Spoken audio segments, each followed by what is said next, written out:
With me, it started with the moon. I liked to look at the moon, the stars, and when I had my Lutheran confirmation at the age of 13, my parents gave me a telescope, and that was like giving a boy a motor bicycle, I guess. And my interest in astronomy has never faded away.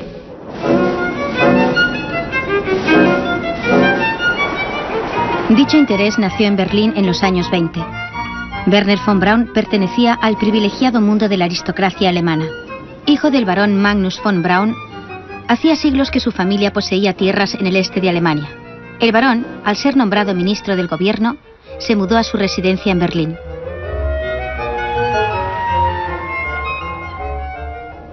Werner era el segundo de los 3 hijos del barón. En el hogar familiar se respiraba un ambiente cultural.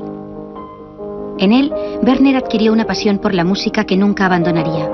Ya en el colegio desarrolló una pasión aún más sorprendente por los cohetes.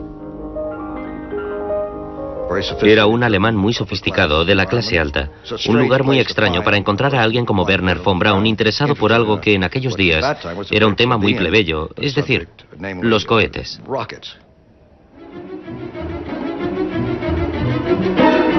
Era un interés compartido por miles de sus compatriotas.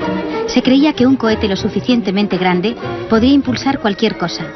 Durante la Primera Guerra Mundial se utilizaron como arma. Ahora, en el utópico espíritu de la época, se esperaba que los cohetes abrieran la puerta a la exploración pacífica del espacio. El trabajo de estos aficionados a los cohetes inspiró a von Braun y a su hermano a llevar a cabo sus propios experimentos. Cogieron cohetes para impulsar un pequeño trineo que habían construido. Se estrelló en la ventana del sótano de una tienda de ultramarinos. Y mi padre dijo, para mí esto es el fin de los viajes espaciales. Pero Werner siguió adelante. La fascinación por los cohetes se convirtió en un interés por la astronomía cuando sus padres le regalaron un telescopio. That really kicked me off. And it was actually in one of these amateur astronomer magazines, 1925, that I stumbled across a book written by Professor Hermann Obert, which was entitled The Rocket to Planetary Spaces, and I sent for that book, and of course I couldn't understand a word because it was full of mathematical formula. El libro describía cómo un cohete con combustible líquido podría ser utilizado en los vuelos interplanetarios. Las ideas de Obert llegarían al gran público en 1929, cuando le pidieron que fuera el asesor técnico de la película de Fritz Lang, La mujer en la luna. En la película se veían los preparativos de un cohete espacial impulsado con combustible líquido. A diferencia de los motores convencionales, el cohete con combustible líquido de Obert no necesitaba aire, por lo que podía volar por el espacio. El cohete de la película fue lanzado con la primera cuenta atrás de la historia. Se trataba de un viaje a la Luna y mostraba cómo sería el lanzamiento de un cohete. Se veía el despegue de un cohete de fases múltiples y cómo éstas se desprendían. Y también se apreciaba la falta de gravedad. Hasta cierto punto, se adelantó a lo que realmente ocurriría 50 o 60 años más tarde.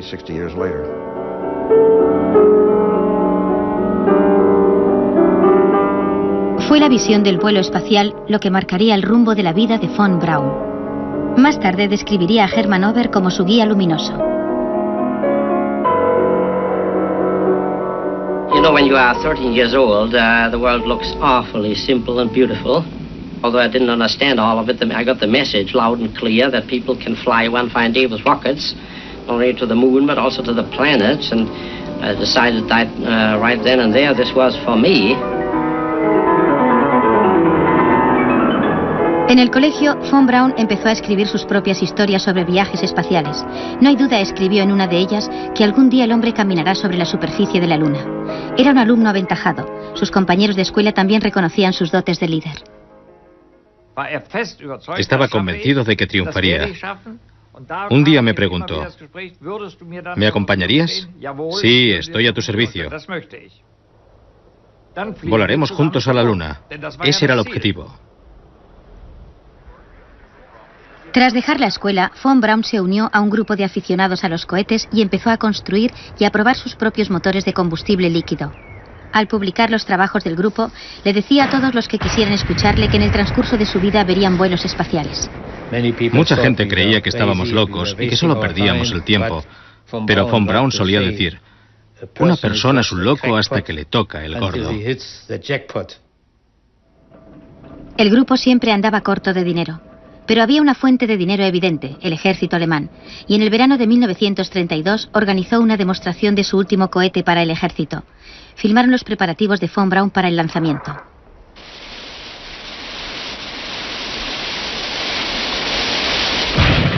El cohete no impresionó al ejército, pero le prometió al grupo dinero si aceptaban trabajar en secreto. La oferta fue rechazada por todos los miembros del grupo excepto uno, Wernher von Braun. Era un hombre muy práctico, un oportunista, podría decirse. Para desesperación de algunos de sus compañeros, compartió su equipo con el del ejército alemán.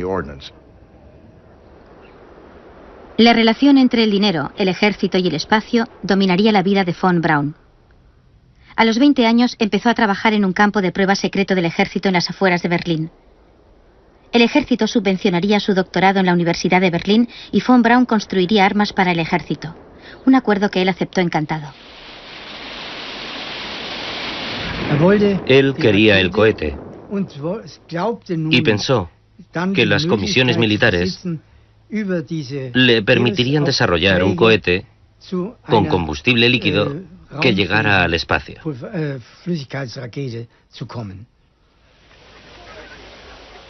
Empezó a trabajar con solo 3 colegas en un pobre campo de pruebas, pero en 3 años su pequeño equipo había superado la tecnología balística existente. Von Braun participaba en mucho más que el diseño, ya que construía y probaba los cohetes personalmente. 3 meses después de que von Braun empezara a trabajar con el ejército, fue elegido un nuevo canciller en Alemania, Adolf Hitler. Von Braun tenía planes para un gran cohete con un alcance de 300 kilómetros. El celo nazi por el rearme le dio la oportunidad de construirlo. Von Braun necesitaría un nuevo equipo y otras instalaciones. Empezó a buscar un lugar aislado cerca del mar Báltico adecuado para un programa de misiles secreto. Su madre le dijo: conozco un lugar en el norte, en una pequeña isla del mar Báltico, en la que tu padre solía cazar patos hace años. Las nuevas instalaciones en Peenemünde se construyeron rápidamente y en secreto. Von Braun fue nombrado director técnico. Solo tenía 25 años.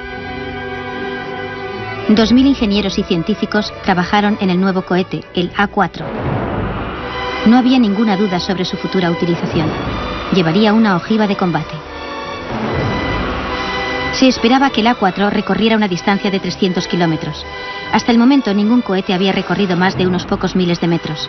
Construirlo costaría millones de marcos y por ello el equipo necesitaba el apoyo del Führer.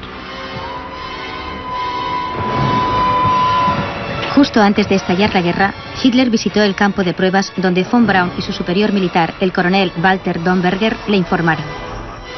La demostración empezó con la prueba del motor en un búnker.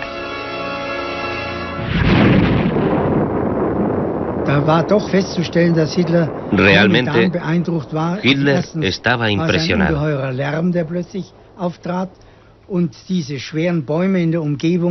Primero, se escuchó un ruido increíble. La explosión de los gases de escape dobló los árboles en todas direcciones. Hitler quedó impresionado por la prueba, pero se mostró escéptico acerca de la fecha de terminación del proyecto. Von Braun casi no consigue sonreír en la fotografía oficial. Su demostración no había ido bien. En aquel tiempo, me pareció interesante que Hitler dijera: no me interesan los proyectos que tarden años y años en llevarse a cabo. Y les preguntó a Domberger y a von Braun: ¿cuánto calculan que tardarán en tenerlo? Bueno, de 5 a 10 años. Y Hitler dijo: demasiado tiempo. Antes de 6 meses, Alemania estaba en guerra con Gran Bretaña y sus aliados. Los trabajos del misil se aceleraron, a pesar del escepticismo de Hitler. La guerra no debilitó la dedicación de von Braun a su trabajo. Tenía 20 y tantos años y se encontró con unos fondos ilimitados para desarrollar lo que más le interesaba. Era muy tentador. Cuando en 1937 se afilió al partido nazi, von Braun solo pensaba en el futuro del cohete. Heinrich Himmler, jefe de las SS, le invitó a formar parte de ellas. Nos dijo: he recibido una carta de Himmler en la que me ofrece un puesto en las SS. Y nos preguntó: ¿debo aceptar o no? ¿Qué opináis vosotros? ¿Será bueno o malo para nosotros? Era bueno para el proyecto, por lo que von Braun se afilió. Esta es la única foto conocida en la que se ve al mayor de las SS, Werner von Braun, con su uniforme negro, justo detrás del propio Himmler. 5 años después de iniciarse los trabajos, el cohete de von Braun estaba listo para ser probado. El 3 de octubre de 1942, el A4 estaba listo para su lanzamiento. Von Braun y su superior militar, el coronel Walter Domberger, aparecen aquí efectuando las últimas comprobaciones. En un lado del cohete, el equipo había pintado la imagen de la mujer en la luna de Fritz Land. Poco antes de las 4, Domberger dio la orden de lanzar el cohete. Los nazis podían celebrar la creación del nuevo cohete, pero para von Braun y su equipo solo era el primer paso en el camino de los viajes espaciales. We had a little party that evening, a little celebration. I remember that Dornberger made a pretty emotional speech. He says, "Do you realize that today the spaceship was born?" No creo que fueran conscientes de que estaban desarrollando un arma letal. Werner von Braun fue decisivo desde el principio. Había propagado la idea de que se trataba de un desvío necesario y que el auténtico programa seguiría más tarde, después de la guerra. El éxito del lanzamiento del 3 de octubre fue el único, ya que de los 11 lanzamientos siguientes, solo un par obtuvieron un éxito parcial. Ahora era esencial conseguir que Hitler apoyara el cohete. Por supuesto, von Braun y Dornberger querían que Peenemünde siguiera funcionando. No querían que Hitler dijera: no creo en este proyecto, olvídense de sus cohetes. Así que le mostraron a Hitler una foto muy positiva para convencerle de que Peenemünde debería seguir. En el cine privado del cuartel general de Hitler, von Braun leyó uno de los informes más importantes de su vida. Incluyó una película de un lanzamiento. La película terminaba con una sobreimpresión para recordarle al Führer su anterior escepticismo. Solo decía: por fin lo hemos conseguido.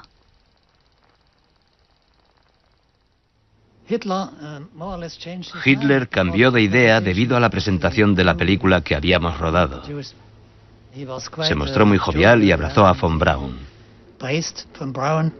At the end of the film, he abruptly said, "We think we have something pretty formidable here," and ordered immediately the highest priority to put the thing into quantity production. El A4 recibió un nuevo nombre que reflejaba las esperanzas de Hitler. Se convirtió en la V2, la segunda arma de la venganza, el arma que él esperaba que ayudara a ganar la guerra a Alemania. El misil sería construido en una fábrica secreta subterránea en las montañas Herz de Alemania. Como mano de obra se utilizaría a los prisioneros de los campos de concentración, pero antes había que ampliar los túneles existentes. Durante 5 meses, 8.000 prisioneros trabajaron en los túneles de Mittelberg, sin ver la luz del sol. Eran brutalmente tratados por los guardias de las SS que supervisaban los trabajos. Aquí, en este infierno, pensé que había acabado mi vida, que ya me habían ejecutado y que me encontraba en el infierno. Miles de hombres encontraron la muerte en Mittelberg. La mayoría trabajaron hasta la muerte. Otros fueron ejecutados por las SS. Cuando yo llegué, la horca estaba preparada solo para un hombre. Poco después, construyeron una más grande para 6 personas. Algunas veces la utilizaron para 12 hombres, ya que ponían 2 hombres en cada lazo. Era como un sistema industrial.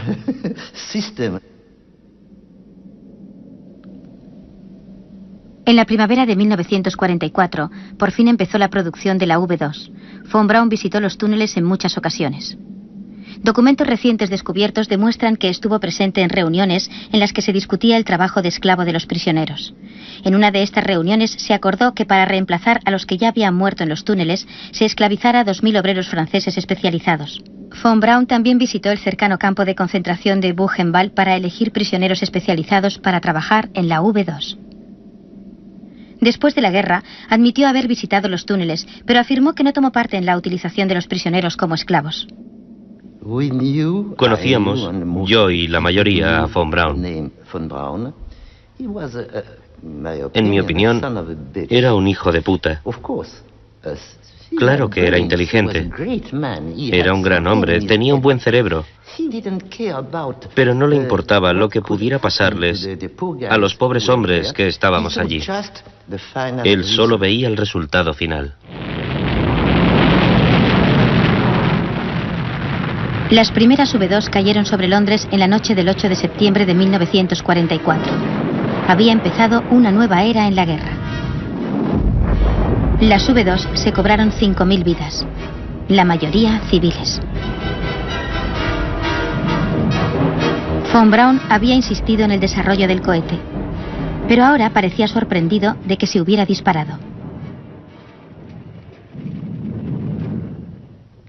Dijo que nunca debería haber ocurrido. Nosotros construimos el cohete para llegar a la Luna, no para matar a otras personas. Durante algún tiempo, Von Braun reconoció que Alemania perdería la guerra y se le había oído hacer planes para un mundo sin nazis. Celebramos una fiesta y estábamos hablando, y claro, habíamos tomado alguna copa de más, y estábamos hablando libremente acerca de no tener un futuro aquí, en Alemania. Si queríamos llegar al espacio, teníamos que encontrar a alguien que pudiera costearlo. Tal vez fuimos muy imprudentes. La conversación fue escuchada por un espía de las SS, y Von Braun pasó 2 incómodas semanas en la cárcel. Pero muy pronto, el arquitecto del arma maravillosa volvió a gozar de los favores del régimen. Hitler le concedió la más importante condecoración civil en reconocimiento a sus servicios al Reich. Eso no cambió el escepticismo de Von Braun sobre el curso de la guerra. Von Braun sabía que alguien querría a los expertos de Peenemünde. En el invierno de 1944, habló con los miembros de más confianza de su equipo para ver si estarían dispuestos a trabajar para el enemigo. Para nosotros era evidente que Alemania no podía ganar la guerra, así que Von Braun dijo, tal vez podríamos continuar en Norteamérica. Ningún otro país podía costear un proyecto tan grande como el de ir al espacio, solo Norteamérica.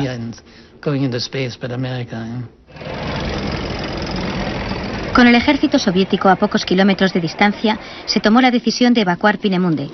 La V2 había impresionado a la Unión Soviética tanto como a Estados Unidos, pero en ningún momento el equipo habló de rendirse al Ejército Rojo. Todo el mundo estaba dispuesto a aceptarlos. Los soviéticos tenían una lista de gente que querían conseguir, y Von Braun encabezaba dicha lista. El día después de que se anunciara oficialmente la muerte de Hitler, Von Braun entró en contacto con las avanzadillas del ejército norteamericano. Fueron tratados como amigos por sus anteriores enemigos. Von Braun seguía recuperándose de un accidente de coche, pero estaba de muy buen humor. A los interrogadores del ejército norteamericano solo les dijo lo suficiente para mantenerlos interesados, pero estaban muy impresionados. El ejército norteamericano ofreció contratos a Von Braun y a los miembros clave de su equipo. Conseguimos a más de 125 de los mejores científicos del mundo. Conseguimos componentes para poder fabricar más de 70 V2 que podrían volar en este país. Y también conseguimos toda la documentación, un premio increíble. Un mes antes, el ejército norteamericano había liberado Mittelberg y solo había encontrado esqueletos vivientes. 20.000 prisioneros habían muerto construyendo armas en la fábrica. La mitad de los muertos estaban directamente relacionados con la producción de la V2, pero al ejército norteamericano no le interesaban los crímenes de guerra cometidos en Mittelberg. Para evitar preguntas embarazosas sobre los antecedentes de sus nuevos empleados, el ejército empezó a registrar los archivos alemanes buscando pruebas que los incriminaran. Los documentos comprometedores fueron eliminados. Los informes de seguridad redactados por los investigadores norteamericanos fueron escritos de nuevo. Las órdenes de Washington decían: reconsideran este informe que sostiene que es una amenaza potencial para la seguridad. Los datos embarazosos, como que Von Braun fuera miembro de las SS, fueron cuidadosamente ocultados.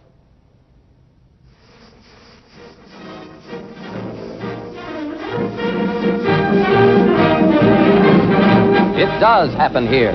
In the vast wastes of the New Mexico desert, the United States Army tests the 14-ton German V-2 rocket.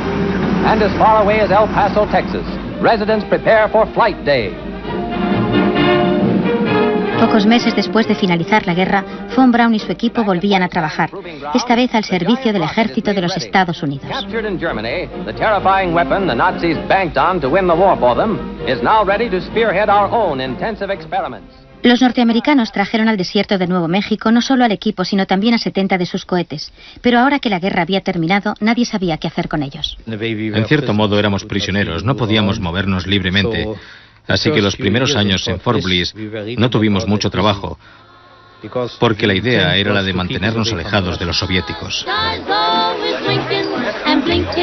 El equipo se quejaba de que el proyecto estaba paralizado en el desierto, pero no les faltaba comida y les pagaban por su trabajo. Si no era una gran vida, por lo menos era mejor que vivir en Berlín. Enseñar al ejército norteamericano el funcionamiento de la V-2 no era lo más emocionante de la investigación de misiles, pero así Von Braun disponía de tiempo para soñar en los vuelos espaciales. El aire aquí es muy limpio y pueden verse las estrellas mejor que en ningún otro lugar. Pasábamos cierto tiempo en las varias etapas de la construcción de un misil. Con frecuencia, Werner venía a ver qué pasaba y charlábamos acerca de ir a las estrellas, a la Luna, a Marte. Fue la amenaza de una guerra lo que de nuevo le dio otra oportunidad a Von Braun. En 1950, el miedo a la dominación comunista atenazó a Estados Unidos. Los tentáculos de la Unión Soviética parecían extenderse por todo el mundo. El enemigo durante la Guerra Fría tenía que ser detenido y para ello se necesitaba una nueva generación de cohetes. Cohetes capaces de llevar una cabeza nuclear.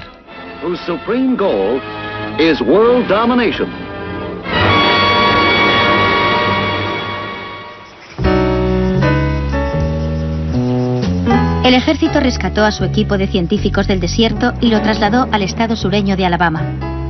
Cuando llegó el equipo, Huntsville era un pobre pueblo algodonero con una población de menos de 20.000 habitantes. En una generación se convertiría en la ciudad de los misiles. La agencia de misiles del ejército se instaló en un viejo arsenal, en las afueras del pueblo.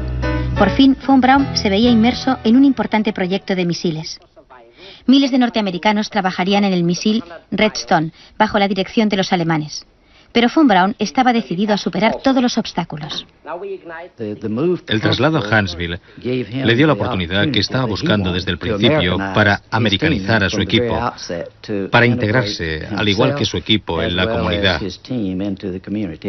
Y él era el líder y supo dar ejemplo. Ya se había desprendido del abrigo de piel.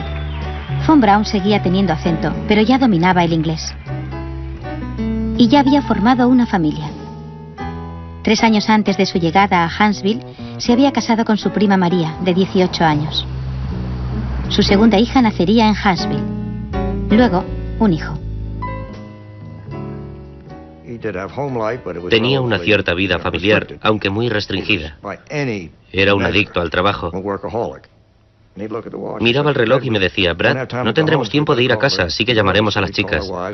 Llamábamos a nuestra mujer y nos traían camisas limpias y nos íbamos al arsenal. Los esfuerzos de Von Braun para americanizarse él y su equipo fueron recompensados poco después del traslado, cuando se les concedió la ciudadanía norteamericana.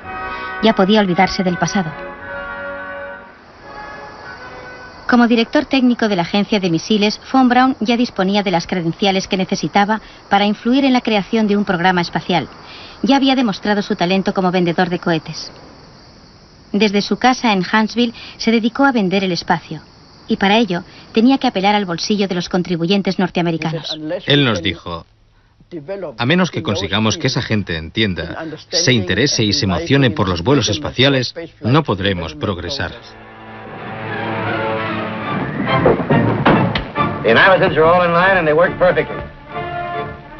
La tarea que von Braun se había impuesto era formidable: convertir la ficción de los vuelos espaciales en una realidad.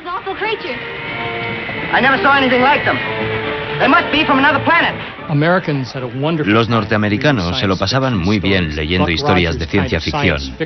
Ciencia ficción al estilo de Buck Rogers, con doncellas lunares y extrañas criaturas alienígenas. El público se emocionaba con ello, pero como resultado, la mayoría de la gente creía que los viajes espaciales solo eran una fantasía. Von Braun se dedicó a su tarea con el celo de un misionero.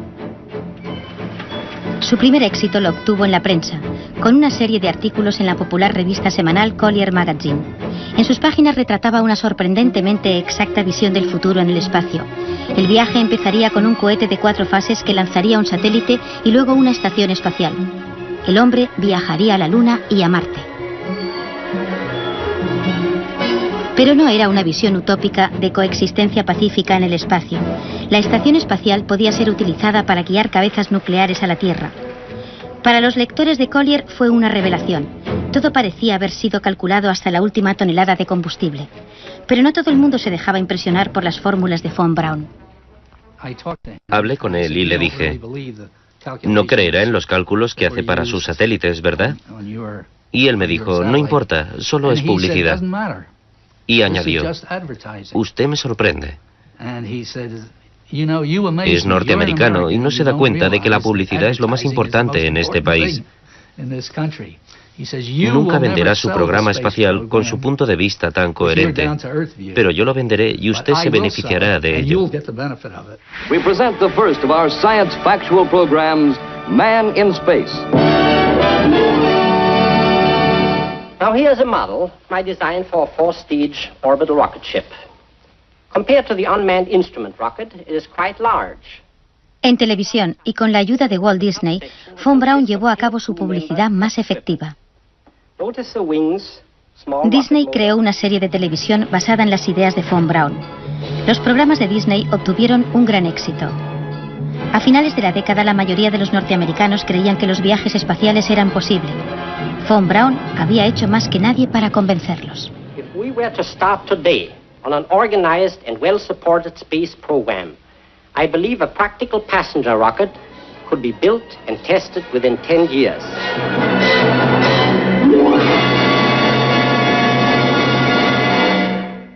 Von Braun fue uno de los primeros personajes mediáticos que entendió cómo debía venderse para que su personalidad ayudara al mensaje. Fue un antecesor de los famosos personajes mediáticos actuales. Sabía cómo hacerlo. Pero a pesar del éxito de la venta de von Braun al pueblo norteamericano, fue la Unión Soviética la que daría el primer paso en el espacio. This is Russia on October 4th, 1957. The Soviet Union is launching the first Earth satellite. Con el lanzamiento del satélite soviético ha empezado la carrera espacial.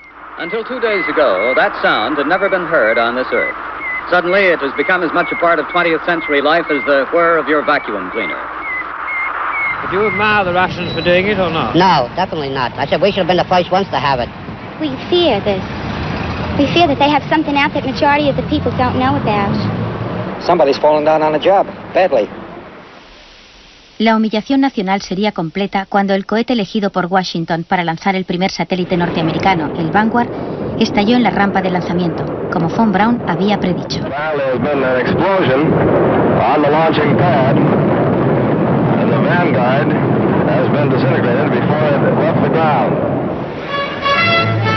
El fallo del Vanguard representó la oportunidad de von Braun. Good morning, gentlemen. Be seated, please.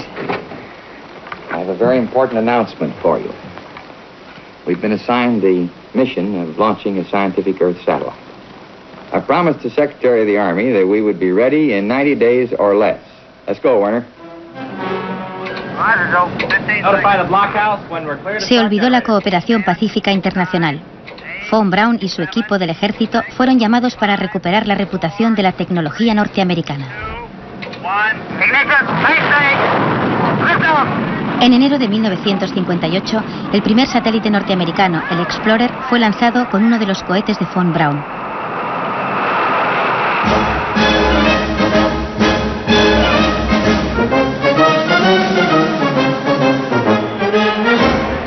Cuando von Braun estaba a punto de cumplir 47 años, alcanzó un nivel de fama internacional muy poco corriente entre los científicos. La ciudad de Huntsville se echó a la calle para celebrarlo. Confiado en el éxito del Explorer, von Braun ya había trazado los planes de un programa espacial nacional. Proponía que el hombre llegase a la Luna en 5 años. Pero el presidente Eisenhower no se mostró interesado. Eisenhower no estaba a favor de un programa espacial de vuelos tripulados. Prefería los satélites y las sondas científicas, centrándose en los logros científicos del espacio. Von Braun y sus seguidores tenían una visión mucho más romántica de la exploración del espacio. Creía que si el vuelo era tripulado, eso ayudaría a aumentar la emoción. El público se vería más implicado. A Eisenhower le resultaba difícil ignorar la visión de la exploración espacial de von Braun, que se había convertido en el profeta espacial de Norteamérica. Los escolares le escribían preguntándole cómo podrían participar. More and more teenagers are passing up rock and roll for a rocket roll. Sister Dunn Scotus, a physics teacher, supervises members of the Austin Rocket Society attempting to send a mouse along. Las prioridades se vieron marcadas por las propuestas de von Braun. Y su visión de la exploración espacial era más interesante que la que proponía Eisenhower.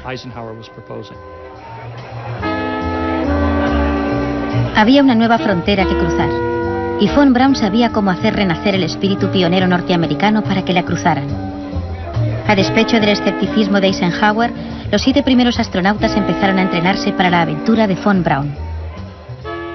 Se veía claramente que se mantenía joven mentalmente. Espero que antes de cualquier vuelo tripulado encuentren el espacio suficiente aquí dentro para llevar a un amigo la próxima vez. Adivinen a quién se refería. El sueño de von Braun no había cambiado desde su infancia. As far as outer space is concerned, you can of course keep dreaming forever because the place is unlimited.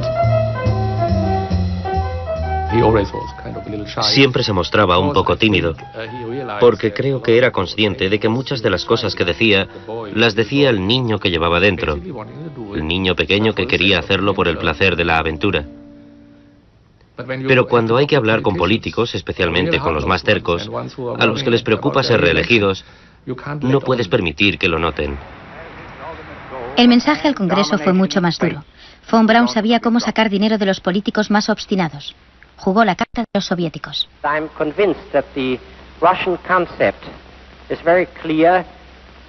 They consider the control of space around the Earth very much like, shall we say, the great maritime powers considered the control of the seas in the 16th to the 18th century. And they say if we want to control this planet, we have to control the space around it. Cuando von Braun hubo entendido el poder de este mensaje, lo fue utilizando cada vez más para intentar convencer a los políticos norteamericanos para que destinaran los miles de millones necesarios, tanto si se trataba de una estación espacial o un viaje a la Luna. Von Braun no ignoraba las cuestiones planteadas por las implicaciones militares del espacio, pero había tomado la decisión a los 20 años. Ahora, sus cohetes con cabeza nuclear podían destruir este mundo antes de que el hombre hubiera explorado otro. Auf Besuch nach Deutschland kam Wernher von Braun. Para von Braun era un riesgo que merecía la pena correr. Sollen wir heutigen unsere Arbeiten zur Erschließung des Weltraums einstellen, weil Raketen wie Flugzeuge auch militärisch eingesetzt werden können? Wo enden alle diese Fragen? Sollen wir abwarten, bis auf dem Mond die rote Fahne hochgeht? Von Braun dijo que era muy trágico que una persona que estuviera desarrollando una nueva tecnología siempre tuviera que considerar dos direcciones, como el viejo dios Jano, que tenía dos caras. Una en la dirección del nuevo desarrollo, una nueva actividad para la humanidad, un nuevo comienzo, casi un nuevo estado de la existencia y de la vida. Y el otro en la dirección de la utilización de dichos instrumentos con fines militares. Gather round while I sing you of Wernher von Braun, a man whose allegiance is ruled by expedience. Call him a Von Braun creía que el hombre que construía un cohete no tenía ninguna responsabilidad moral sobre la utilización que se diera al mismo. No todo el mundo compartía su opinión. Don't say that he's hypocritical. Say rather that he's apolitical. Once the rockets are up, who cares where they come down? That's not my department, says Wernher von Braun. En 1959 se decidió que los cohetes de Von Braun solo se dirigirían al espacio. El equipo pasó a formar parte de la nueva Agencia Espacial Nacional, NASA. Era la oportunidad que siempre había estado esperando Von Braun. Pero de nuevo se encontró teniendo que participar en una carrera. Half an hour ago, the Russians announced that they put the first man into space. Yuri Gagarin, un cosmonauta, pasó 2 horas orbitando la Tierra. La celebración en Moscú fue transmitida a todo el mundo. Here is a man who has done and seen things that no other living person has done or seen. Fue otro golpe al prestigio norteamericano. Uno que acusó duramente el nuevo presidente, John Fitzgerald Kennedy. Al mes siguiente, el cohete de Von Braun, Redstone, llevó al primer astronauta norteamericano al espacio, aunque solo durante unos minutos. Kennedy le pidió una propuesta al vicepresidente Johnson para que Norteamérica volviera a ocupar el primer lugar, y Johnson recurrió al profeta espacial del país. Wernher von Braun preparó una respuesta de 10 páginas, y lo que más me gustaba de dicho extracto es que teníamos muchas probabilidades de ganar a los soviéticos alunizando primero. I believe that this nation should commit itself to achieving the goal before this decade is out of landing a man on the moon and returning him safely to the earth. Creo que fue la carta de Von Braun la que en mayo de 1961 le hizo anunciar al Congreso que llegaríamos a la Luna antes de terminar la década. Solo un equipo norteamericano era capaz de construir un cohete lo suficientemente grande como para llevar a un hombre a la Luna, el de Von Braun. En septiembre de 1962, Kennedy visitó Huntsville para comprobar los progresos del equipo. 20 años después de venderle sus cohetes a Hitler, Von Braun volvía a hacer lo que mejor sabía hacer. El equipo estaba trabajando en los planos de un gigantesco cohete de 3 fases que se llamaría Saturno V. Tendría una altura de 120 metros y sería uno de los proyectos de ingeniería más importante de Estados Unidos. La idea era lanzar algo que pesaba unas 120 toneladas hasta la órbita terrestre con la energía concentrada de una pequeña bomba nuclear en sus tanques de combustible y luego darle una tripulación. El equipo de Von Braun solo sería responsable del cohete. El Saturno llevaría a los astronautas hasta más allá de la órbita terrestre y ahí su misión habría terminado. Los astronautas llegarían a la Luna en un módulo lunar. Von Braun sabía cómo impresionar al presidente. Lo llevó hasta el campo de pruebas para presenciar la ignición de los motores del Saturno. El ruido era ensordecedor. Y a continuación se sentía el calor en la cara. Y el calor subía por la pernera del pantalón. La primera vez que lo ves da miedo. Pero se veía que Kennedy estaba entusiasmado con ello. Y Von Braun le iba explicando lo que ocurría. Y de pronto, todo se paró. Había terminado. Kennedy se dio la vuelta con su gran sonrisa y cogió la mano de Von Braun. Se la estrechó y le dijo: maravilloso, maravilloso, Dr. Von Braun. Esta máquina me ha impresionado. Kennedy abandonó Huntsville seguro de que la Luna estaba al alcance de su país. Durante los siguientes 10 años, los cohetes de Von Braun llevaron astronautas norteamericanos al espacio. La Luna era su prioridad, pero la ambición de Von Braun era mucho mayor. Ya había empezado a pensar en el siguiente paso. My personal guess will be that for a number of years we'll continue to explore the planets with unmanned equipment, and men will then probably follow, but that, I believe, is anywhere between 1 and 2 decades away. A man fly to Mars. En la mañana del 16 de julio de 1969, 1 millón de personas se encontraban en las costas de Florida. Los ojos estaban fijos en el cohete Apolo 11. Para Von Braun era la culminación de todos sus esfuerzos. Creo que llegamos a las 5 de la mañana. La temperatura sería de unos 13 grados y ya estábamos sudando y agotados. Pero Werner parecía muy feliz. Se le veía relajado, sonriente, y era su día. Y eso es lo que dijo: este es mi día. La auténtica razón de este viaje puede ser la ambición de un hombre, este hombre. Él solo puede ser llamado el padre de los cohetes lunares, el líder de un equipo de hombres a quien todos consideran como la inspiración del Apolo.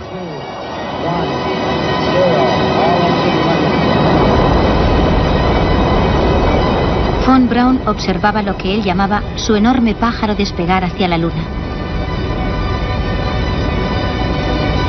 Antes le había dicho a la prensa que el mundo había empezado a dar un nuevo paso en la evolución del hombre.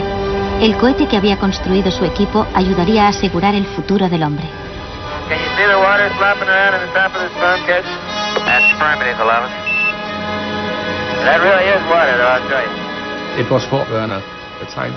Para Werner era un sueño de ciencia ficción convertido en realidad. El Apolo 11 era el punto culminante de su carrera y de nuestro trabajo.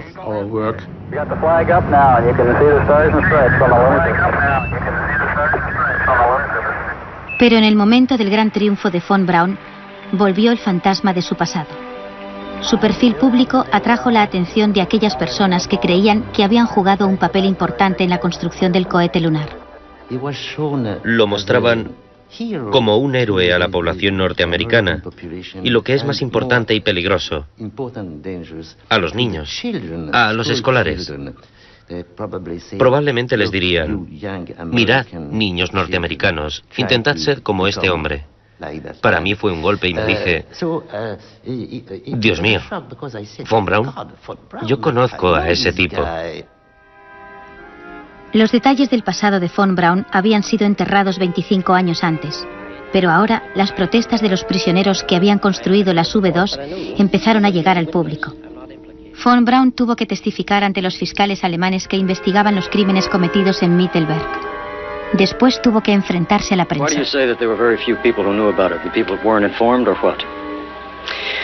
Well, I mean, what do you know about things that go on behind barbed wires? Do you ever feel the past creeping up on you? Well, I think everybody has to live with this past, but I don't have a bad conscience in this case at all. What's in the future for the American space effort? Well, I think I shouldn't drag the American space program into this at all. I'm very proud of this, and this whole thing that I was dealing with today is really... Su asociación con Mittelberg nunca lo abandonó. Von Braun nunca fue acusado de crímenes de guerra, pero los exprisioneros siempre le consideraron moralmente responsable de sus sufrimientos. Pero debido al éxito del alunizaje, la NASA le ofreció un nuevo comienzo, un traslado a la central. Le pidieron que hiciera lo que mejor hacía: vender el siguiente paso en el espacio. Eso significaba abandonar a su equipo y la ciudad que había ayudado a fundar. Huntsville salió a la calle para despedirle. En Huntsville era el señor espacio. Von Braun llegó con sus pioneros y Huntsville cambió de la noche a la mañana. Y eso nunca lo olvidarían. Todos tenían la sensación de que era el final de una era. My friends, there was dancing here in the streets of Huntsville when our first satellite orbited the Earth. And there was dancing again when the first Americans landed on the moon. I'd like to ask you, don't hang up your dancing slippers. Pero cuando Von Braun llegó a Washington ya era demasiado tarde. El país había ganado la carrera a la Luna.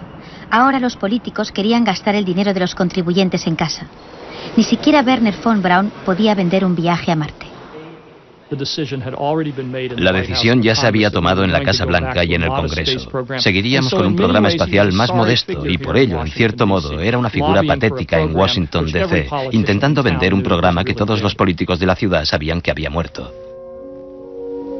Tras 2 años muy duros en la central de la NASA, von Braun presentó su dimisión.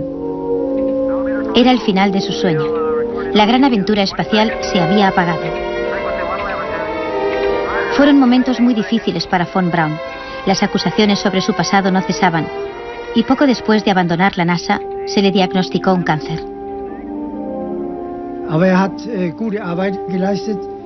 Hizo un buen trabajo, pero en Norteamérica le reprocharon haber sido miembro del partido nazi. Él mismo me lo dijo. Estaba muy preocupado. Tenía la impresión de que ahora que tenían todo su conocimiento podía retirarse, ya que le habían apartado. Creo que el cáncer fue consecuencia de su desengaño. Los últimos años de von Braun fueron una dolorosa batalla contra la enfermedad. Mientras luchaba contra la misma, reconsideró la decisión que había tomado 40 años antes, el pacto al que había llegado con los militares para hacer realidad sus sueños. en el hospital le preguntaba a sus amigos, ¿hicimos lo correcto? ¿Valió la pena el coste? No dejaba de hacer la misma pregunta, pero creo que la respuesta era siempre la misma. El impulso innato de desarrollar vuelos espaciales para la humanidad era tan fuerte en él, tenía tal fuerza, que solo podía llegar a la misma respuesta una y otra vez. Para muchos, la respuesta no era tan clara. Von Braun murió en 1977. Antes de su muerte, consiguió que el último Saturno V fuera trasladado al Museo Espacial de Huntsville que él había ayudado a fundar. Permanece horizontal junto a sus otros cohetes, un monumento a su personal cruzada. En los años que siguieron a su muerte, su visión del futuro se vio nublada por las revelaciones sobre su pasado. Era evidente que la esperanza de la exploración del espacio se había comprado a un precio muy negro. Pero el legado de Wernher von Braun sigue con nosotros. Su creencia en un futuro con el hombre en el espacio. We know that man's spirit must now, as always, accept the challenge of the unknown. Man will pull on his 7-league boots and take giant strides across space to the nearer planets of our solar system. The rockets we look at now are still tiny compared to those that will follow. And man has just begun to scratch the surface of knowledge about his Earth and the universe. It is the most exciting and demanding challenge man has yet faced.